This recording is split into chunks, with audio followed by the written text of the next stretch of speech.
Hello students, मैं रुचिका और आप सभी का स्वागत करती हूँ अपने इस यूट्यूब चैनल समृद्धि एकेडमी में।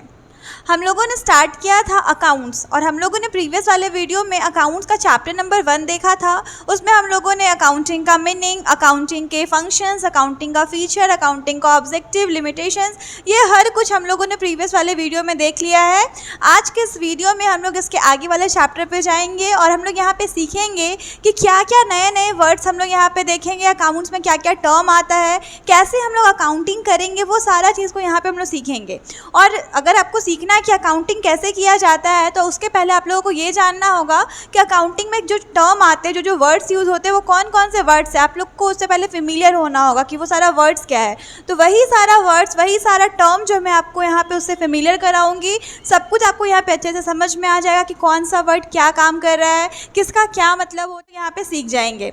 तो बिना देर के हम लोग स्टार्ट करते हैं चैप्टर नंबर 2 और चैप्टर का नाम है बेसिक अकाउंटिंग टर्म। हम लोग यहाँ पे बेसिक अकाउंटिंग टर्म का क्या मतलब हो गया कि हम लोग यहाँ पे अकाउंटिंग का जो टर्म होता है, छोटे छोटे जो वर्ड्स आते हैं, उन सारे वर्ड्स का क्या मीनिंग है, जो भी बेसिक टर्म आ रहा है उसका क्या मीनिंग है, वो हम लोग यहाँ पे समझेंगे। तो आज वाले वीडियो में हम लोग बेसिक अकाउंटिंग टर्म का एकदम बेसिक वर्ड देखेंगे और इसके बाद वाले वीडियो में थोड़ा सा कॉम्प्लिकेटेड वर्ड जो होगा उसके बारे में हम लोग सीखेंगे। तो चलिए हम लोग स्टार्ट करते हैं और देखते हैं कि वो टर्म क्या क्या है। तो हमारा बेसिक अकाउंटिंग टर्म है, पहला टर्म है हमारा बिजनेस ट्रांजैक्शन। ठीक है, सबसे पहला क्या टर्म है हमारा बिजनेस ट्रांजैक्शन। तो हमें समझना होगा कि बिजनेस ट्रांजैक्शन का क्या मतलब होता है। तो सबसे पहले हम लोग समझते हैं ट्रांजैक्शन का मतलब। ट्रांजैक्शन का मतलब लोग समझते होंगे लेन देन। ठीक है, लेन देन यानी कि अगर हम किसी को पैसा दिए तो उसके बदले हमको कुछ मिलेगा, अगर हम किसी को कुछ दिए तो उसके बदले मुझे पैसा मिलेगा, इस तरीके से। यानी कि अगर हम एक चीज़ किसी को देते तो उसके बदले हमको कुछ ना कुछ बदले में ज़रूर मिलता है। तो ये क्या कहलाता है? ट्रांजैक्शन में कहलाता है। बिजनेस वर्ड तो आप समझते हैं, अगर बिजनेस वर्ड को समझना चाहते हो तो सबसे पहले तो ये जानना होगा कि कोई भी अगर बिजनेस स्टार्ट कर रहा है तो सबसे पहले वहाँ पे उसको क्या लगाना पड़ेगा? कैपिटल लगाना पड़ेगा। कैपिटल यानी कि पूंजी लगाना पड़ेगा। बिना पूंजी यानी कि पैसा इन्वेस्ट किए कोई बिजनेस किया ही नहीं जा सकता है। ठीक है, तो अब कह रहा है कि बिजनेस ट्रांजैक्शन क्या होता है। तो बिजनेस में जो भी ट्रांजैक्शन होगा वो क्या कहलाएगा? बिजनेस ट्रांजैक्शन कहलाएगा। यहाँ पे ध्यान से समझते हैं कि क्या होता है इसका मतलब। A business transaction is an economic activity or business that changes its financial position. Business transaction एक economic activity है। economic activity का मतलब जानना होगा कि economic activity का क्या मतलब होता है। आप लोग बहुत लोग जानते भी होंगे लेकिन कुछ लोग नहीं भी जानते होंगे, तो मैं बताती हूँ economic activity का मतलब। economic activity वैसा activity होता है, वैसा काम होता है जहाँ बीच में monetary term आ जाता है। monetary term यानी कि बीच में पैसा आ जाता है, उसी को क्या कहा जाता है? economic activity कहा जाता है। तो एक बिजनेस ट्रांजैक्शन जो होता है एक इकोनॉमिक एक्टिविटी होता है जो कि business that change it's financial position, जो क्या करता है हमारे बिजनेस का फाइनेंशियल पोजीशन को चेंज करता है। जो हमारा बिजनेस ट्रांजैक्शन हो रहा है यानी कि बिजनेस के अंदर जो लेन देन हो रहा है वो एक ऐसा इकोनॉमिक एक्टिविटी है। वो क्या है? एक इकोनॉमिक एक्टिविटी है। इकोनॉमिक मतलब मैंने बता दिया अभी, वो एक इकोनॉमिक एक्टिविटी है जो कि हमारे बिजनेस का फाइनेंशियल पोजीशन को चेंज करता है। अब कैसे चेंज करेगा फाइनेंशियल पोजीशन, ये समझना है। आप सोच के देखिए, आप एक बिजनेस चला रहे थे, आप वहाँ पे 5 लाख रुपए इन्वेस्ट कर दिए। 5 लाख रुपए लगा करके आप एक बिजनेस शुरू किए। हो सकता है कि आज आपको प्रॉफिट होगा, और जब प्रॉफिट होगा तो प्रॉफिट किस वजह से हुआ होगा? ट्रांजैक्शन की वजह से ही हुआ होगा। या अगर आप कोई सामान को बेचते हो तो ट्रांजैक्शन है, खरीदते हो तो ट्रांजैक्शन है। तो इससे आपका हर दिन क्या हो रहा है? आपका फिनेंशियल पोजीशन जो क्या होते रहता है? चेंज होते रहता है। तो बिजनेस ट्रांजैक्शन एक ऐसा इकोनॉमिक एक्टिविटी है जो कि आपके बिजनेस का फिनेंशियल पोजीशन को क्या कर देता है? चेंज कर देता है। उसे ही हम लोग क्या कहते हैं? Business transaction. आगे देखते हैं। Whenever every business transaction takes place, it result in a change in the values of some of the assets, liabilities and capital. अब यहाँ पे आपको ये 3 टर्म है ना, assets, liability, capital, assets, liabilities और कैपिटल, ये अभी थोड़ी देर बाद पढ़ेंगे। तो अभी आप लोगों को टेंशन नहीं लेना है कि ये क्या वर्ड है। ये सारे टर्म को मैं आपको बताऊंगी क्या होता है, बस अभी इतना आप समझ लीजिए। बिजनेस ट्रांजैक्शन जो होता है वो चेंज लाता है किस चीज़ में? हमारे एसेट्स में, लाइबिलिटीज़ में, और कैपिटल का जो वैल्यू होता है ना उसमें चेंजेस लाता है। कौन? Business transaction. अब ध्यान से समझिएगा, बिजनेस ट्रांजैक्शन जो होता है इकोनॉमिक एक्टिविटी है, यानी कि उसका जो टर्म होगा वो मॉनेटरी टर्म में उसको मेजर किया जाएगा। ये बात तो क्लियर है। आपको अकाउंटिंग का मीनिंग में मैंने बताया था कि अकाउंटिंग क्या होता है, वहाँ पे भी मैंने बताया था कि अकाउंटिंग जो होगा उसमें मॉनेटरी टर्म में उसको मेजर किया जाता है। यानी वैसे टर्म जिसको हम लोग मॉनेटरी टर्म में मेजर कर सकते हैं उसे ही यहाँ पे हम लोग इंक्लूड करेंगे। ठीक है, अब यहाँ पे आपको ये ध्यान रखना है कि आप जो बिज़नेस चला रहे हो उसी के अंदर ट्रांजैक्शन होना चाहिए, यानी आपका जो बिज़नेस है उसी के अंदर आपका ट्रांजैक्शन होना चाहिए। इसके बाहर का ट्रांजैक्शन को आप बिल्कुल भी रिकॉर्ड नहीं करेंगे, क्योंकि उससे आपका कोई भी लेना देना नहीं होगा। जैसे सपोज़ एक बिज़नेस चला रहे हो, उस बिज़नेस का सपोज़ नाम है ABC। आपका जो फर्म है वो उसका क्या नाम है, ABC नाम है, ठीक है। अब आप लोग यहाँ पे चला रहे थे, यहाँ पे 3 पार्टनर है, ठीक है, 3 लोग मिलके बिज़नेस चला रहा है, A, B और C, तीनों मिलके बिज़नेस को चला रहे थे। अब हुआ क्या कि A ने फर्म के लिए एक मशीन खरीद के ले आया, ठीक है। A क्या किया, फर्म के लिए एक मशीन खरीद के ले आया।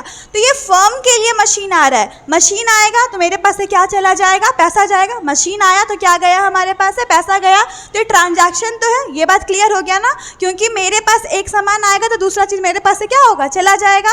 तो यही हुआ, जब A ने मशीन खरीदा तो हमारे पास मशीन आया, लेकिन मेरे पास से पैसा चला गया। तो ये ट्रांजैक्शन तो है, लेकिन क्या ये बिजनेस ट्रांजैक्शन है, ये समझना होगा। तो ऑफ कोर्स बिजनेस ट्रांजैक्शन है। क्यों है, क्योंकि जो ये A था, जो मशीन खरीदा, वो किसके लिए खरीदा, फर्म के लिए खरीदा। फर्म के अंदर मशीन आया, जो पैसा गया वो कहाँ से गया, फर्म से ही पैसा गया। भले ही वो A लेकर के आया, लेकिन पैसा कहाँ से गया, फर्म से ही गया। इसीलिए इसको क्या कहा जाएगा, बिजनेस ट्रांजैक्शन। यानी वैसा ट्रांजैक्शन जो हमारे बिजनेस से रिलेटेड होगा उसे ही क्या कहा जाता है, बिजनेस ट्रांजैक्शन कहा जाता है। अब सपोज A ने तो फर्म के लिए मशीन खरीदा था, अब एक C है। ये C क्या करता है ना, अपने घर का एक फर्नीचर खरीद के ले आता है। C क्या किया, अपने घर के लिए एक फर्नीचर खरीद के ले आया। C के लिए तो ट्रांजैक्शन है, C के लिए ये क्या है, ट्रांजैक्शन है। C के घर में फर्नीचर आया और C के पास से क्या चला गया, पैसा चला गया, ठीक है। C के पास फर्नीचर आया, C के पास से पैसा चला गया, ये ट्रांजैक्शन तो है। लेकिन क्या ये जो फर्नीचर है फर्म के अंदर आया, आपके बिजनेस के अंदर आया, वहाँ नहीं आया, ये कहाँ आया, C के घर में आया। यानी ये ट्रांजैक्शन तो है, किसके लिए, C के लिए। लेकिन ये ABC का जो बिजनेस था, उस बिजनेस के लिए ट्रांजैक्शन नहीं है, क्योंकि बिजनेस में पैसा नहीं आया, बिजनेस में फर्नीचर नहीं आया, बिजनेस से कुछ गया भी नहीं, बिजनेस में कुछ भी नहीं हुआ। तो ये हमारे बिजनेस से इसका कोई लेना देना नहीं है, इसीलिए ये बिजनेस ट्रांजैक्शन नहीं कहलाएगा। आ गया समझ में। यानी वैसा ट्रांजैक्शन जो इकोनॉमिक एक्टिविटी होना चाहिए, यानी कि बिजनेस से रिलेटेड होना चाहिए, इकोनॉमिक एक्टिविटी का मतलब जो पैसा से रिलेटेड होना चाहिए, यानी पैसा आना चाहिए, मॉनेटरी टर्म में मेज़र किया जाना चाहिए। और साथ ही में अगर वो मेरे बिजनेस से रिलेटेड होगा तो ही उसे क्या कहा जाएगा, बिजनेस ट्रांजैक्शन कहा जाएगा, वरना उसे बिजनेस ट्रांजैक्शन नहीं कहा जाएगा। तो आपको समझ में आया हो कि बिजनेस ट्रांजैक्शन का क्या मतलब होता है। और ये जो 3 टर्म आप देख रहे हो, एसेट्स, लायबिलिटीज़ और कैपिटल, ये हम लोग अभी थोड़ी देर में इस वर्ड से भी फेमिलियर हो जाएंगे कि ये क्या होता है। तो अभी बस आपको इतना समझना सबसे इंपॉर्टेंट और सबसे बेसिक टर्म है। सबसे पहले ये आपको जानना ज़रूरी होगा कि बिजनेस ट्रांजैक्शन क्या होता है। अगर आप ये नहीं समझेंगे तो आगे वाला टर्म आपको कैसे समझ में आएगा। आपको यही नहीं समझ में आएगा कि किस टर्म को अपने बिजनेस में रिकॉर्ड करना है, किसे नहीं करना। तो पहले आपको ये समझना होगा कि बिजनेस ट्रांजैक्शन क्या होता है। तो एक बिजनेस ट्रांजैक्शन इकोनॉमिक एक्टिविटी होता है, यानी कि जिसको हम लोग मॉनेटरी टर्म में मेज़र कर सकते हैं। और साथ ही में वो हमारे बिजनेस में क्या करता है, हमारे बिजनेस का फिनेंशियल पोजीशन को चेंज करता है, और हमारे बिजनेस में जितने भी एसेट्स, लायबिलिटी और कैपिटल होते हैं उनका वैल्यू को चेंज कर देता है। और साथ ही में याद रखना है कि वो हमारे बिजनेस पे अफेक्ट करना चाहिए, यानी हमारे बिजनेस में या तो पैसा आना चाहिए या हमारे बिजनेस से पैसा जाना चाहिए, तो ही उसे क्या कहेंगे, बिजनेस ट्रांजैक्शन कहेंगे। आई होप ये आपको समझ में आया होगा कि बिजनेस ट्रांजैक्शन क्या होता है। आप या तो इसका स्क्रीनशॉट ले लीजिए इस मीनिंग का, या तो आप इसे कॉपी कर लीजिए। अब हमारा दूसरा बेसिक अकाउंटिंग टर्म क्या है, इवेंट है, ठीक है। अब हम लोग बिजनेस ट्रांजैक्शन देख चुके कि वो क्या होता है, अब हम लोग देखेंगे इवेंट है। An event is a consequence और result of a transaction. Event क्या होता है, तो जो आप ट्रांजैक्शन कर रहे हो ना, जो बिजनेस ट्रांजैक्शन हुआ ना, उसी के रिजल्ट को क्या कहा जाता है, इवेंट। आप सोच रहे हो ये क्या बोल रहे हैं, क्या होता है, किसका रिजल्ट कैसे हुआ, कुछ समझ में नहीं आया। अच्छे से एग्जांपल लेके समझाती हूँ, क्लियर हो जाएगा। इवेंट जो होता है, किसी भी ट्रांजैक्शन का, जितने भी ट्रांजैक्शन होते हैं हमारे बिजनेस में, उन सभी का रिजल्ट को क्या कहा जाता है, इवेंट कहा जाता है। जैसे एग्जांपल है, Sachin invested as a capital of ₹5 lakh, he purchase goods for ₹4 lakh for cash, goods sold for ₹3,80,000, he also pays ₹20,000 as rent. अब ध्यान से समझिए, सचिन ने बिजनेस स्टार्ट किया कितने रुपए से? 5 लाख रुपए से। तो जो सचिन ने पैसा इन्वेस्ट किया, it is a transaction. Sachin ने पैसा लगाया बिजनेस में, तो बिजनेस में क्या आ गया? पैसा आ गया। बिजनेस में क्या आया? पैसा आया। किस फॉर्म पे? कैपिटल के फॉर्म पे।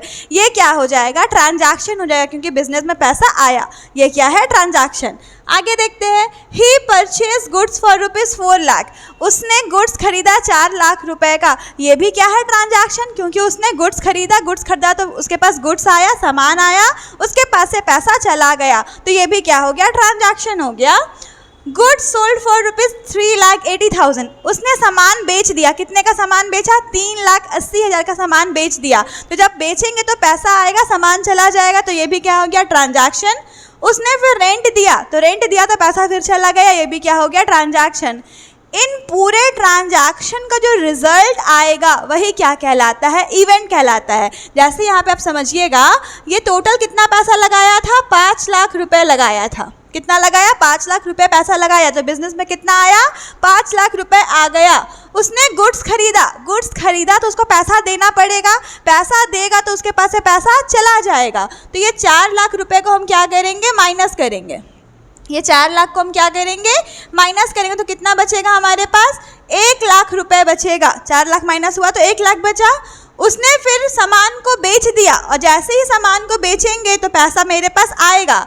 1 लाख रुपए था, कितने का सामान बेचा गया? 3,80,000 का। तो मेरे पास आ कितना गया? 3,80,000 आ गया। जोड़ देंगे तो कितना आ जाएगा?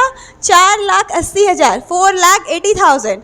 और फिर उसमें से इस 4,80,000 में से इन्होंने क्या किया? 20,000 रुपया रेंट दे दिया। तो ये मेरे पास से 20,000 रुपये और चला गया, तो कितना बचेगा हमारे पास? 4,60,000 रुपये बचेगा। आया समझ में? ये क्या हो गया? 4,60,000। तो हम यहाँ पे देख रहे हैं कि ये जो पूरा ट्रांजैक्शन हुआ है, मैंने ये 5 लाख रुपए लगाया, 4 लाख का गुड्स को मैंने खरीद लिया, 3,80,000 का गुड्स मैंने बेच दिया, 20,000 रुपये मुझे क्या मिल गया? मैंने रेंट दे दिया। तो ये सारा जो ट्रांजैक्शन हुआ उसके बदले जो रिजल्ट मिल रहा है, रिजल्ट क्या मिल रहा है? कि अभी मेरे फर्म में कितना पैसा बचा है? 4,60,000 रुपये बचा हुआ है। अभी मेरे फर्म में कितना पैसा रखा हुआ है? 4,60,000 रुपये रखा हुआ है।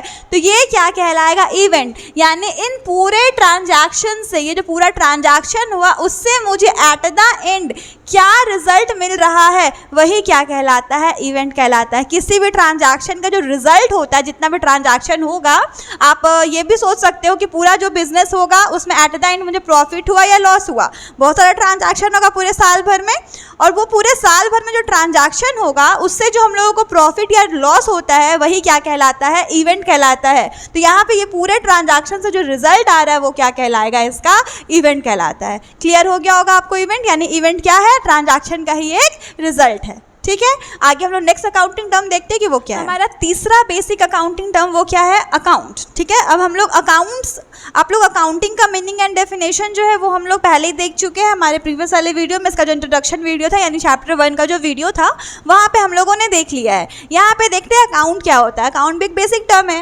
An account is a record of all business transactions relating to a particular person और आइटम। कहा जा रहा है कि अकाउंट जो होता है उसमें हम लोग क्या करते हैं? रिकॉर्ड करते हैं। किस चीज़ को रिकॉर्ड करते हैं? तुम्हारे बिजनेस में जितने भी ट्रांजैक्शन होते हैं, बिजनेस में यानी बिजनेस ट्रांजैक्शन, जितने भी हमारे बिजनेस ट्रांजैक्शन होते हैं उसको हम लोग क्या करते हैं? रिकॉर्ड करते हैं। इसी को क्या कहा जाता है? अकाउंट कहा जाता है। अब ये अकाउंट कैसे मेंटेन किया जाएगा, कैसे बनाया जाएगा, इसका क्या फॉर्मेट होता है, वो सब मैं आपको क्वेश्चन के थ्रू या आपका फॉर्मेट जब बताऊंगी तब बता दूंगी कि इसका क्या फॉर्मेट रहेगा। अभी बस आपको समझ लेना है कि इसका मीनिंग क्या होता है। बस आप मीनिंग समझते जाइए, फिर सारा कुछ आपको अपने आप समझ में आ जाएगा।